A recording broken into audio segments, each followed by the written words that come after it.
Good morning. Grace, peace, blessings in abundance to you and your household. May you continue to find favor and help from the Lord in your time of need.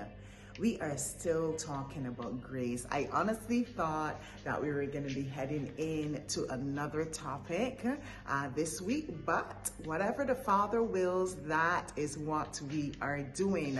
And it is not that I thought that we had exhausted the topic of grace. We can never ever exhaust the topic of grace because Jesus came full of grace. And even before Jesus came, God is grace. He is a gracious God. That is part of the characteristic of the Trinity, and it is something that we need every day of our lives. So we can never exhaust talking about it, learning about it, needing it. So we're going to continue to talk about grace. And the perspective that we want to look at this week is the perspective that God gives us grace. He empowers us. He influences us, divine influence to do things, to live a godly life. And as He does that, it comes in the form of help. It comes in the form of provision, protection, etc. As He gives that to us, He is now expecting us not only to use it to do what He has called us to do, but also to give way to Him to extend grace to other people as well. Sometimes some persons may say, God gave us grace, so we are to give grace to other people as well. And yes, in a sense, but it's not that we are divinely influencing those persons, because that is the job of God. But what we're doing, we are allowing God to work through us, and we're giving a way to Him to extend grace to that individual. For instance, when someone does you wrong, He says to forgive. And by forgiving that person, you are giving way to God to extend that grace to them. Because when you forgive them rather than condemning them, or rather than cutting them off, not talking to them again,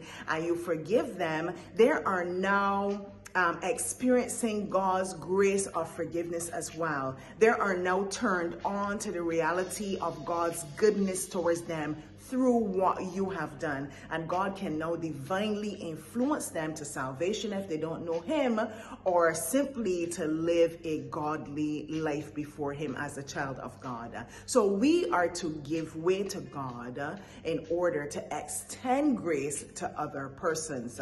Let us look at Matthew chapter 10, verses 5 to 8.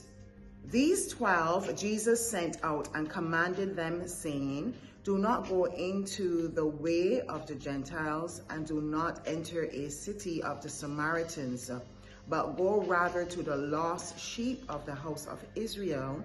And as you go, preach, saying, the kingdom of heaven is at hand. Heal the sick, cleanse the lepers, raise the dead, cast out demons. Freely you have received, freely give.